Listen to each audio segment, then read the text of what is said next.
Hello students, आज की class में आपका स्वागत है। कक्षा 7वीं सामाजिक विज्ञान नागरिक शास्त्र पार्ट 3 राज्य की सरकार भाग 2।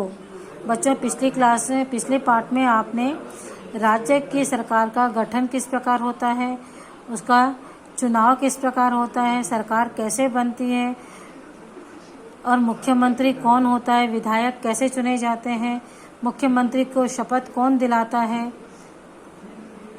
और उसका क्या कार्य, उसकी नियुक्ति कौन करता है, यह सब आपने पिछले पार्ट में आपने देखा था। इस पार्ट में राज्य की सरकार भाग 2 के अंतर्गत हम सरकार के क्या कार्य हैं, सरकार तो बनाते हैं लेकिन उनके कार्य क्या हैं, इसके बारे में चर्चा करेंगे। तो सरकार के मुख्य 3 काम होते हैं। पहला, कानून बनाना, कानूनों को लागू करना और उन पर न्याय करना। सरकार कानून कैसे बनाती है और उसे किस तरह लागू करते हैं, इस पाठ के अंतर्गत हम विस्तार से देखेंगे। परंतु बच्चों, अभी आप इसमें कुछ प्रश्न देख रहे हैं। पहला है, छत्तीसगढ़ राज्य में रहने वाले लोगों को कौन कौन सी सरकार के कानून मानने होंगे। दूसरा प्रश्न है, क्या छत्तीसगढ़ की सरकार द्वारा बनाया गया कानून उड़ीसा में लागू होगा। तीसरा प्रश्न है, क्या भारत सरकार द्वारा बनाया गया कानून महाराष्ट्र में लागू होगा। बच्चों, छत्तीसगढ़ राज्य में रहने वाले लोगों पर छत्तीसगढ़ राज्य की सरकार द्वारा बनाया हुआ कानून और केंद्र सरकार के द्वारा बनाया हुआ कानून दोनों ही लागू होते हैं। केंद्र सरकार अर्थात दिल्ली की सरकार, उसके द्वारा बनाए हुए कानून भी हमारे छत्तीसगढ़ में लागू होंगे। क्या छत्तीसगढ़ राज्य की सरकार द्वारा बनाया हुआ कानून किसी दूसरे राज्य में लागू नहीं होगा। छत्तीसगढ़ राज्य में बनाया हुआ कानून केवल छत्तीसगढ़ में ही लागू होता है।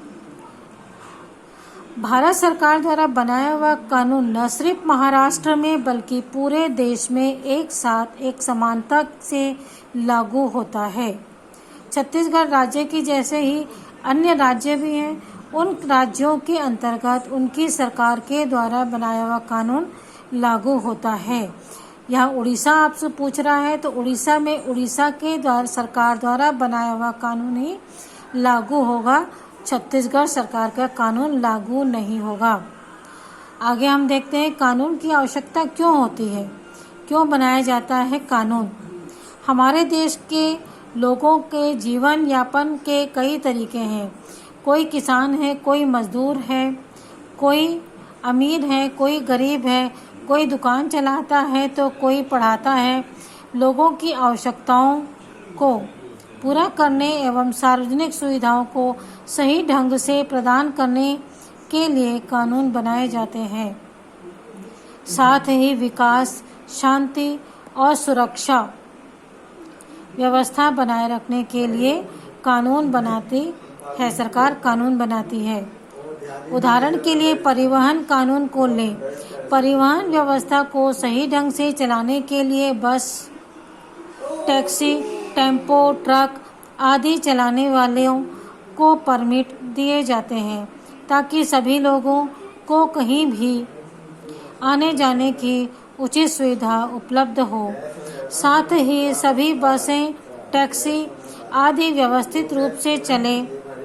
इसी प्रकार जब हम किसी से ज़मीन खरीदते हैं या बेचते हैं तो उसे पटवारी के रिकॉर्ड में दर्ज कराना पड़ता है।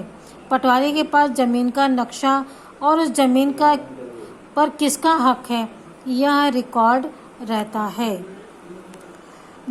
हमें कानूनों की आवश्यकता क्यों पड़ती है। प्रत्येक व्यक्ति के जीवन यापन अलग अलग तरीके से होता है, सबके जीवन जीने का तरीके अलग अलग है।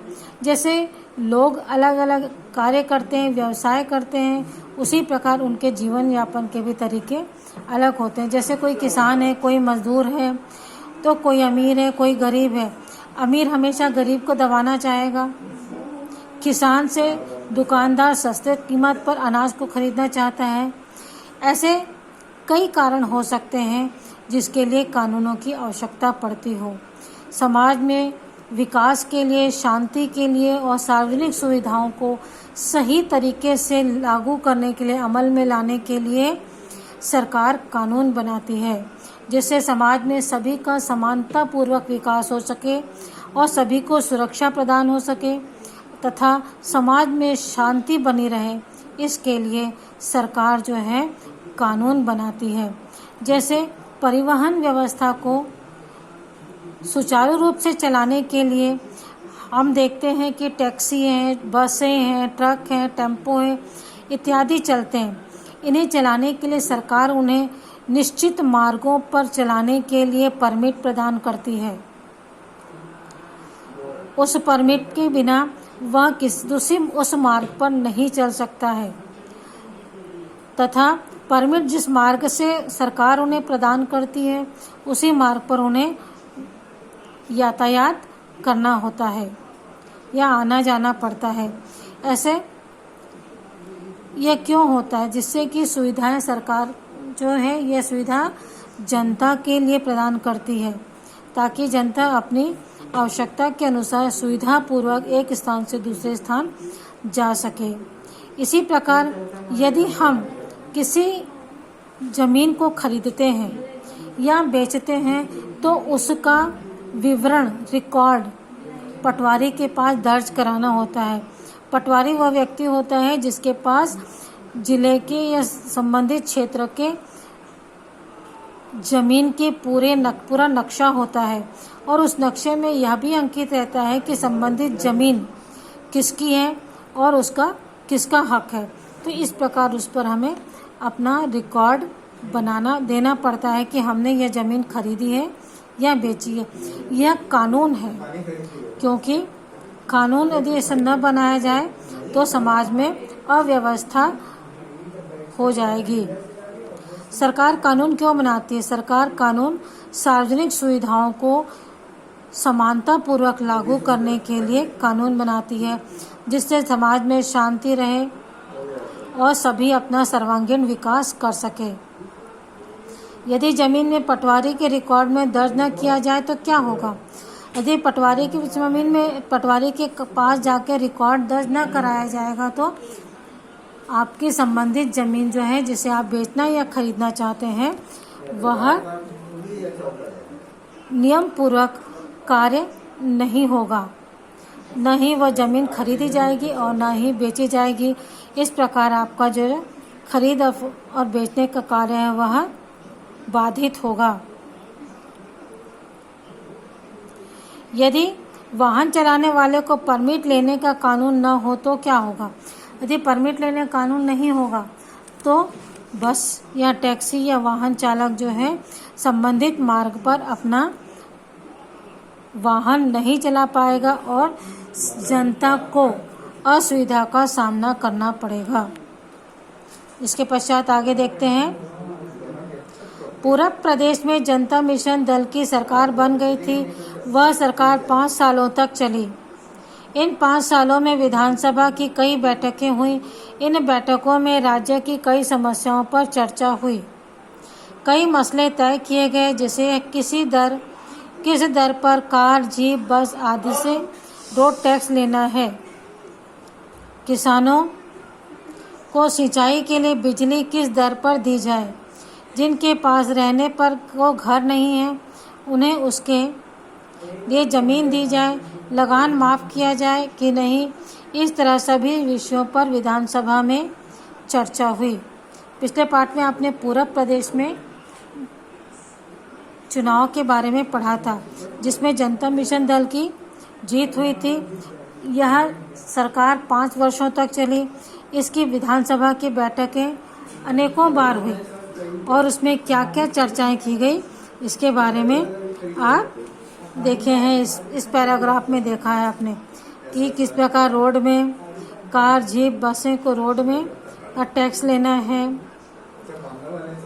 बिजली की दर किस प्रकार रखनी है, सिंचाई के लिए बिजली कैसे देनी है किसानों को। इन सब के बारे में आपने पढ़ा।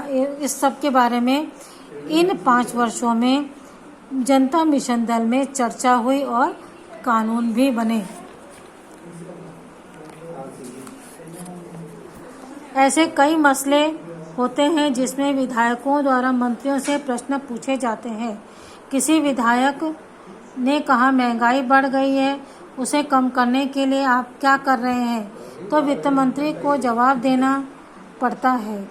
कभी शिक्षा से संबंधित बातों को शिक्षा मंत्री से पूछा जाता है, तो कभी शहरी विकास मंत्री से शहर के विकास से संबंधित प्रश्न। विधायक कभी मंत्रियों के जवाब से संतुष्ट होते हैं तो कभी असंतुष्ट। कई बार मंत्रियों की खूब आलोचना भी होती है। विधानसभा हो या संसद हो, प्रश्न विधायक जो से प्रश्न पूछे, विधायक जो हैं वह मंत्रियों से प्रश्न पूछते हैं उनके संबंधित विभागों से। शिक्षा मंत्री से शिक्षा संबंधित प्रश्न पूछे जाएंगे, वित्त मंत्री से वित्त से संबंधित प्रश्न पूछे जाते हैं, शहरी विकास के मंत्री से शहर के विकास के बारे में पूछा जाता है और इन प्रश्नों के जवाब मंत्रियों को आवश्यक रूप से देने होते हैं। यदि मंत्री इनके जवाब से संतुष्ट नहीं होता है, कई बार ऐसा होता है कि मंत्री जो है के जवाब से विधायक जो हैं खुश नहीं होते हैं, संतुष्ट नहीं होते हैं और उनकी आलोचना की जाती है। तो आज की क्लास में इतना ही बच्चों, आगे की क्लास में अगले वीडियो में देखेंगे। Okay, bye.